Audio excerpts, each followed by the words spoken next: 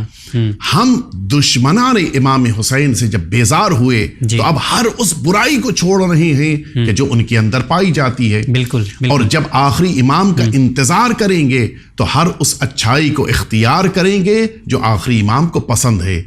یعنی کربلا کا ایک گہرا رشتہ ہے سرکار ولی عصر اجر اللہ تعالی فرجہ شریف سے، اور اسی لیے عاشور کے دن ہر ایک روز عاشورہ ہونے کے باوجود آخری امام کے ظہور کی دعا کرتا ہے۔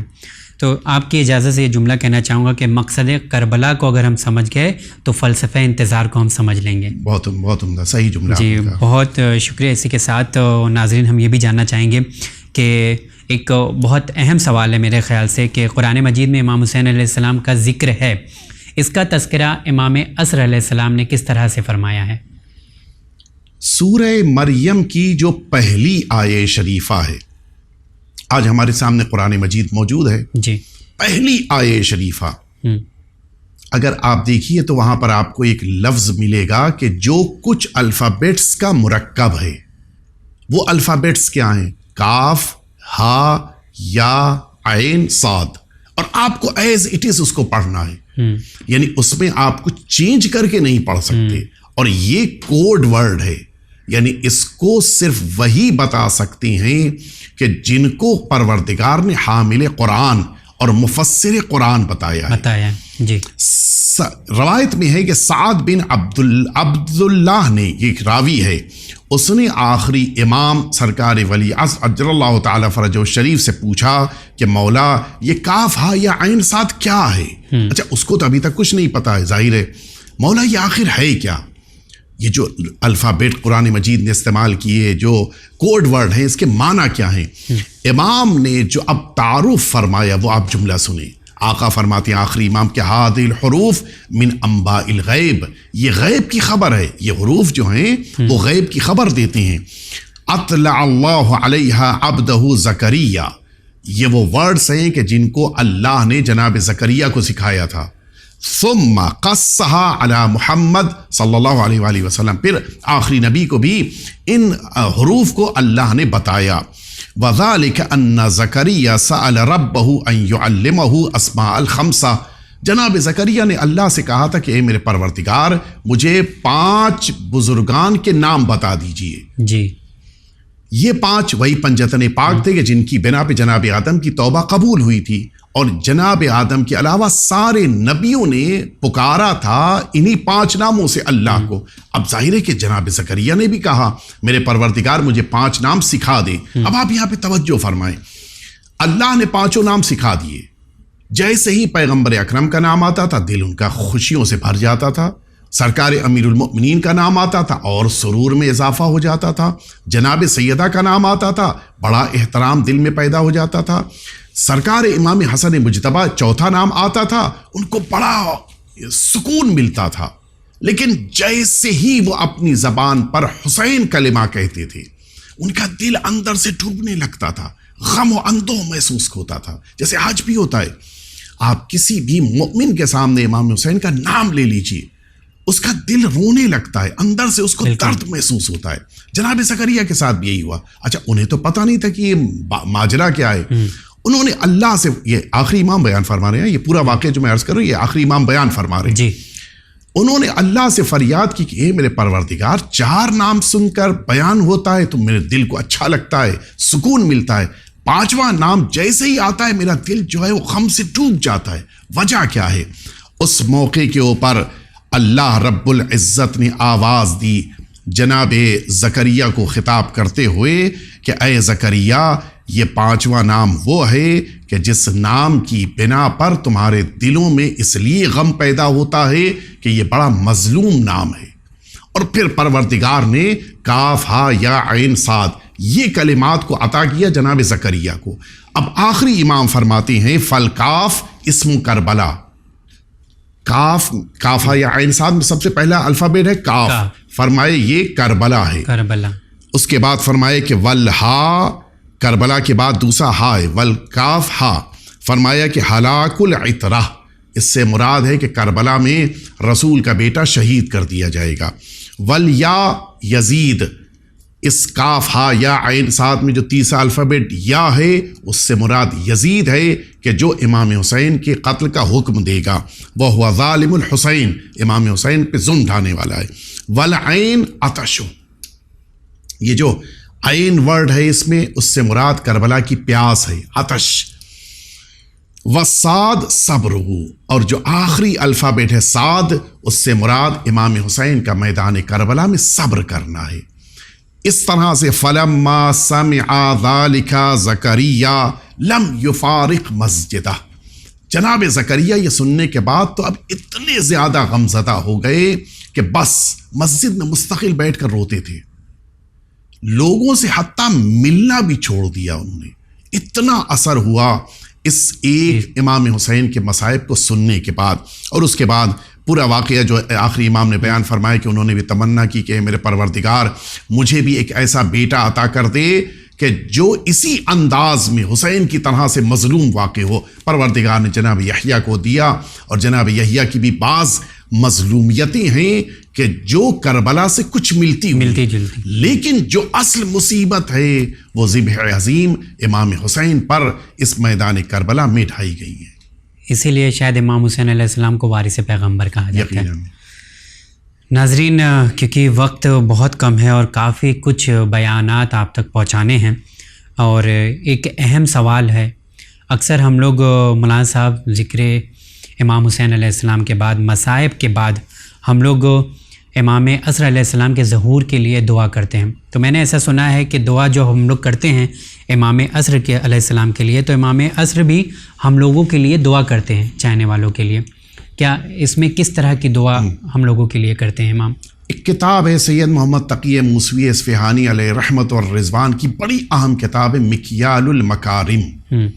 یہ وہ کتاب ہے کہ جس کتاب کو آخری امام کی علامتوں سے متعلق انہوں نے تحریر فرمایا ہے، اور یہ تائید کے ذریعے سے لکھی گئی کتاب ہے۔ اسی کتاب میں انہوں نے ایک بڑے عظیم انسان کے بارے میں لکھا ہے کہ انہوں نے جس موقع کے اوپر آخری امام سے ملاقات خواب میں کی ہے۔ ظاہر ہے کہ جب شخصیت بڑی ہو، ذکر کرنے والا راوی معتبر ہو تو پھر وہ خواب بھی معتبر ہوتا ہے۔ اس میں انہوں نے لکھا ہے کہ جس موقع کے اوپر انہوں نے اپنے آقا اور مولا کو دیکھا، امام نے ان سے فرمایا تھا کہ میں اس مومن کے لیے دعا کرتا ہوں جو میرے جد امام حسین کے مصائب کو سننے کے بعد میرے ظہور کی دعا کرتا ہے. یعنی قبلہ یہاں پہ معذرت چاہتا ہوں، آج بھی جو ہم لوگ مجلسیں برپا کرتے ہیں اس کے بعد ہم لوگ کو ظہور امام زمانہ علیہ السلام کے لیے دعا کرنا چاہیے. جی میں آپ کی خدمت میں واضح کر دوں، اس ایک جملے سے کئی باتیں واضح ہو رہی ہیں. ایک بات، ہماری جو مجلسیں ہوتی ہیں ان مجلسوں پر آقا امام عصر کی توجہ ہوتی ہے. دوسری بات، امام کی بہترین تمنا یہی ہے کہ جہاں مصائب میں تمہاری آنکھوں سے آنسو آئیں، تم ان مصیبتوں کا انتقام لینے والے وارث حسین کے لیے ضرور دعا کرو، ظہور کی دعا کرو، تاکہ تمہارے اندر یہ جذبہ پیدا ہو کہ امام حسین کا خون یقیناً اس کا انتقام لیا جائے گا. ایک اور بات اس سے جو پتہ چلتی، جو اہمیت رکھتی ہے، واقعاً آقا چاہتے ہیں کہ امام حسین کے تذکرے کے بعد امام عصر کا تذکرہ کیا جائے، دونوں کا تذکرہ ایک ساتھ ہو. وجہ کیا ہے؟ وجہ یہی ہے کہ چونکہ امام کے دل میں امام حسین کا صدمہ بہت زیادہ ہے، غم بہت زیادہ ہے، لہٰذا امام کی تمنا ہے کہ جیسے ہی میرے جد کے مصائب کا تذکرہ ہو فوراً میرے ظہور کی بھی دعا ہو. اور اسی لیے علماء اس کے بڑے پابند ہیں، مصائب کے تذکرے کے بعد پہلی دعا ان کی زبان پر ہوتی ہے تو آخری امام کے ظہور کی دعا ہوتی ہے. اور اسی لیے عاشور کے دن بھی، عاشور کے دن انسان کبھی یہ دعا نہیں کرتا کہ پروردگار میرے رزق میں اضافہ کر دے، کبھی یہ دعا نہیں کرتا کہ پروردگار مجھے اولاد دے دے، کبھی یہ دعا نہیں کرتا کہ پروردگار مثلا میری سیلری بڑھ جائے، کبھی نہیں. لیکن عاشور کے دن بھی مصائب کے بعد یہ ضرور دعا کرتا ہے کہ پروردگار منتقم خون حسین کے ظہور میں تعجیل فرما. یہ دعا ہر مصائب کے بعد حتی عاشور کے دن بھی اسی لیے کیا جاتا ہے. اسی لیے سرکار سید الشہداء نے میدان کربلا میں اپنی قربانی پیش کی، اور اس کا ثبوت وہ زیارت اربعین کا جملہ ہے کہ لوگ حیرت میں، ضلالت میں، گمراہی میں پڑے تھے. آقا آپ کی شہادت نے ان سب کو حیرت اور ضلالت سے نکال کر ہدایت کے دروازے تک پہنچا دیا. حقیقت یہی ہے کہ اس میدان کربلا کی بنا پر حق اور باطل کو پہچانا گیا ہے. بالکل، ورنہ بہت مشکل تھا انسانوں کے لیے اس زمانے میں اور آج تک یہ پہچاننا کہ حق کس کے ساتھ ہے اور یہ پہچاننا کہ باطل پر کون ہے. اور اسی لیے میدان کربلا کے بعد سے حق اور باطل کی پہچان مشکل نہیں ہوئی. ہمیشہ حق کی نشانی کے طور پر امام حسین سامنے آئے، اور پھر باطل کے نمائندے کے طور پر یزید کو سمجھا گیا. ہر ایک نے خود کو امام حسین سے وابستہ کیا اور وہ جنت کی طرف رواں دواں ہو گیا. لیکن جس نے بھی یزید سے خود کو اٹیچ سمجھا یا یزید کی تعریف کرنی چاہیے، وہ ہمیشہ ضلالتوں میں رہا، اور آج بھی یہی صورتحال موجود ہے. سرزمین کربلا پر آج بھی اگر آپ دیکھیں ساری دنیا سے زائرین جمع ہوتے ہیں اور ایک ساتھ آواز دیتے ہیں لبیک یا حسین. یہ لبیک کیوں کہہ رہے ہیں؟ یہ صرف اس بنا پر کہہ رہے ہیں کہ وہ سمجھتے ہیں کہ حق کے نمائندے امام حسین ہیں. آواز 14 صدیوں پہلے آپ نے بلند کی تھی کہ حل من ناصر ینصرنا، کون ہے جو میری مدد کرنے آئے. لیکن 14 صدیوں سے مسلسل لبیک کہنے والے آپ کے حرم مطہر میں آ کر آواز دیتے مولا ہم کل تو نہیں تھے لیکن آج آپ کی بارگاہ تک پہنچ کر ہم آپ کی نصرت کرنے کے لیے آئے ہیں. اور پھر وہی بات کہ ہم کل آپ کے ساتھ نہیں تھے لیکن آئندہ کل جب آپ کا بیٹا دنیا میں آئے گا تو ہم اس کی مدد و نصرت کے لیے تیار ہیں، آمادہ ہیں. اور اسی لیے لبیک یا حسین کہہ رہے ہیں. آخری جملہ اس سلسلے میں کہوں، اور یہی وجہ ہے کہ آخری امام کا بھی نعرہ اور آخری امام کا ساتھ دینے والوں کا بھی نعرہ یہی ہوگا، یا لثارات الحسین، امام حسین کے خون کا انتقام لینا. یہ امام کا نعرہ ہے. کیوں؟ تاکہ چاہتے ہیں کہ حسینی اور عزاداران امام حسین آئیں اور آخری امام کی مدد کریں، اور اس طرح سے سچا عزادار، سچا منتظر ہی نہ رہ جائے، سچے شکل میں امام حسین کے خون کا انتقام لینے والا اور امام حسین کے حق کو پھیلانے والا قرار پائے. الہی آمین. ہم سب کی یہی خواہش ہے اور یہی دعا ہمیشہ ہم لوگوں کی زبان پر رہتی ہے. لیکن جیسا کہ ہم لوگ گفتگو کر رہے ہیں امام عصر علیہ السلام کے حوالے سے، ناظرین وقت یہاں پر اجازت نہیں دیتا کہ کوئی اور سوالات کریں، اور سوالات جوابات ہم لوگ حاصل کرتے رہتے ہیں. 365 دن ہمارے پاس ہوتے ہیں، کسی بھی دن کیا جا سکتا ہے، لیکن جو یہ دن ہمارے درمیان سے گزر رہا ہے یہ بہت اہم ہے، کیونکہ مقصد کو سمجھنا ہے، ہدف کو سمجھنا ہے. تو آئیے آج میں گزارش کرنا چاہوں گا قبلہ سے کہ ہم لوگ امام عصر علیہ السلام کی زندگی کے بارے میں جانتے ہیں. کوئی ایسا واقعہ امام عصر علیہ السلام کی زندگی سے ہم لوگوں کو سنائیں جس میں وقت کے امام نے امام حسین علیہ السلام کے مصائب پڑھے ہیں. میں قبلہ آپ سے گزارش کرنا چاہوں گا کہ سوال جواب انشاءاللہ پھر ہوتے رہیں گے، لیکن وقت ہے کہ امام حسین علیہ السلام کے مصائب سنیں. آپ نے جس بات کا تذکرہ کیا ہے وہ واقعاً بڑا سخت موقع ہوتا ہے، اور ایک بات میں شروع ہی میں یہ عرض کر دوں کہ مصائب کی دنیا میں احساسات کی بڑی اہمیت ہوتی ہے، اور انہی احساسات کی بنا پر کبھی کبھی کوئی ایک جملہ پورے مقتل کے بیان کرنے کے برابر قرار پاتا ہے. میں صرف ایک جملہ عرض کروں گا اپنے آقا اور مولا کی زبان اطہر سے جو جملہ صادر ہوا، اور پھر اس کے بعد آپ محسوس کریں گے کہ وہ واقعاً ایک پورا مقتل ہے کہ جو اس کے پیچھے پوشیدہ ہے اور امام نے اس کو بیان فرمایا ہے. مقدس اردبیل علیہ رحمت اور رضوان کا نام آپ سبھی نے سنا ہے. بڑے جلیل القدر عالم دین گزرے ہیں، اور خود یہ مقدس ٹائٹل آقا امام عصر علیہ السلام نے ان کو عطا فرمایا ہے.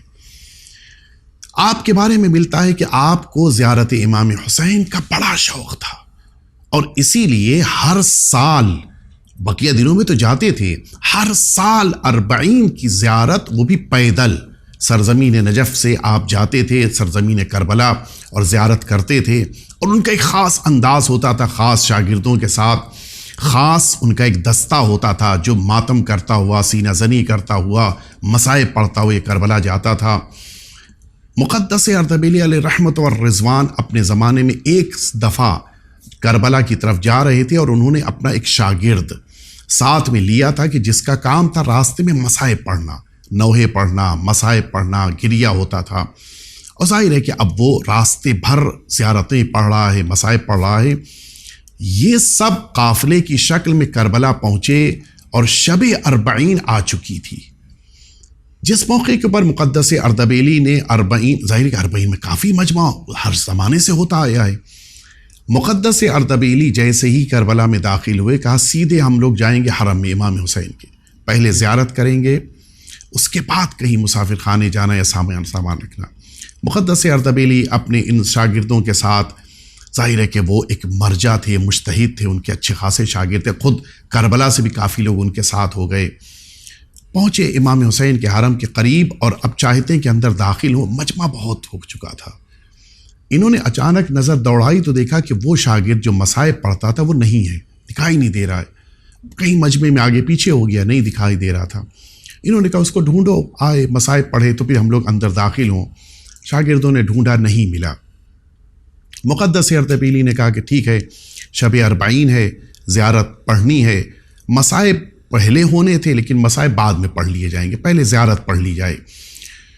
مقدس اردبیلی جیسا عظیم انسان، اور وہ جو واقعاً مقدس ہو، اب اس نے اپنی مقدس زبان سے اب جو یہ زیارت 40 پڑھنی شروع کی.